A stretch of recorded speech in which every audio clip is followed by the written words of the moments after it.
Hello. Today I just wanted to talk a little about airbrush. I had a disclaimer. I'm not a professional airbrusher. It takes a lot of practice to get really good with the airbrush, but and that's probably my point. If you buy an airbrush and a compressor and believe that you will make a piece of art with it, you probably won't do it. It all depends on how good you are with the brush before you start with the airbrush. You have to have an understanding how the paint will react and everything. So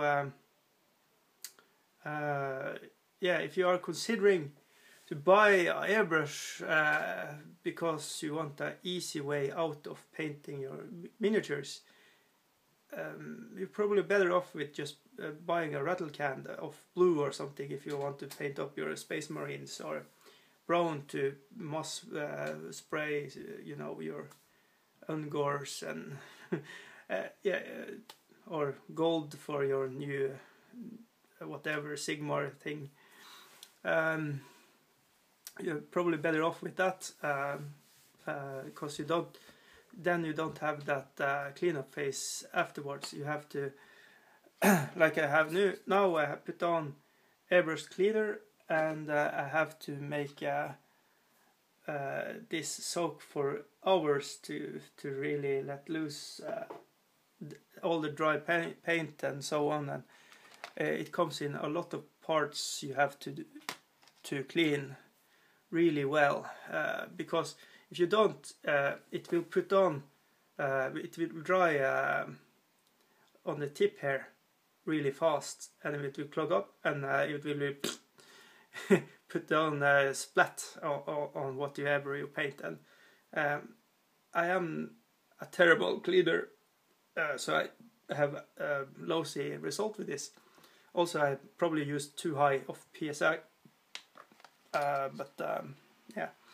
So you have to think about a lot of things. PSI, that is air pressure, how much air that's put in to the airbrush, and when you trigger it down and let go of it, it will shoot the paint. You have the paint on the top and the paint and the air down, and when you push down, you will have the paint drip on the needle, and then you will have the air push hard forward. So what you want to have in PSI is like 18 PSI, and that's below 1 bar. It is terms you have to do when you turn your compressor on and off. And when you do this, you can have a pressure. It will go down a little. So it will not be the exact pressure that is in it before you push down the button. So when you are configuring your pressure, you have to push down the airbrush and to have the exact numbers. So it's a lot to think about, but you have really nice transitions when you have the airbrush, and that's the pro for it.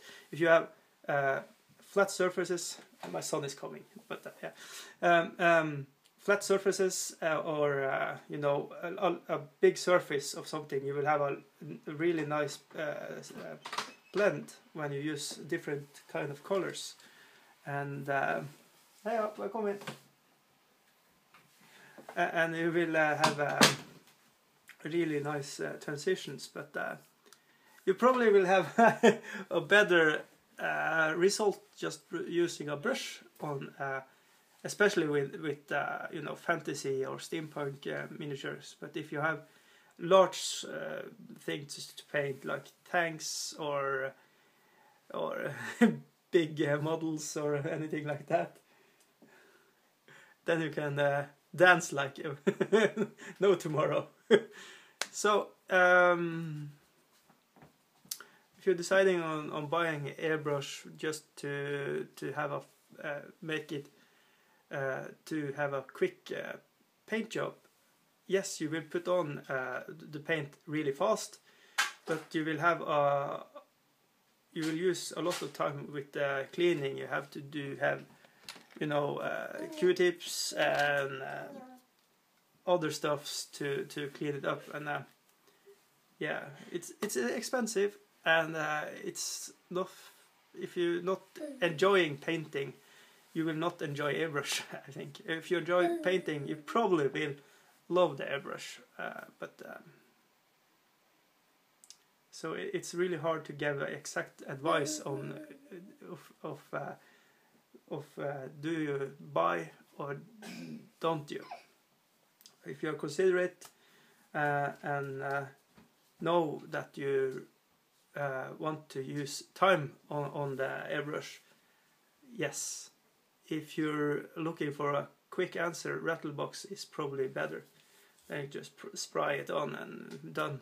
And with Zenithal lightning, you can have, you know, the black, and from the top you can put on a white primer to get this transition, and that will be much faster than with airbrush. One thing till you have to have a breather of some sort, because it is acrylics are plastic, and it is really fine. I mean, you put it through the air, it will dry really fast, and you breathe in. And if you use metals or something like that, you will damage the lungs. And you have just one set of lungs, and you probably maybe not get another one, because not everybody donates their body parts when they die. So it's stupid to ruin your breathing apparatus just for the paint. So you have to drop a lot of money for something you can easily do with a brush and rattle cans. And yeah, so thank you. Hope this was understandable, and if not, watch other videos. There are a lot of videos with the topics on it. I'm not a professional, but I'm not getting any money from anybody to say what I mean either. So you get my honest opinion with no strings attached to any companies. But yeah. So wrap up. Airbrush, fun if you like to paint. If you hate to paint, commission or use a big brush with some strokes and you'll be done. You don't have to have a piece of art, you know. I don't know.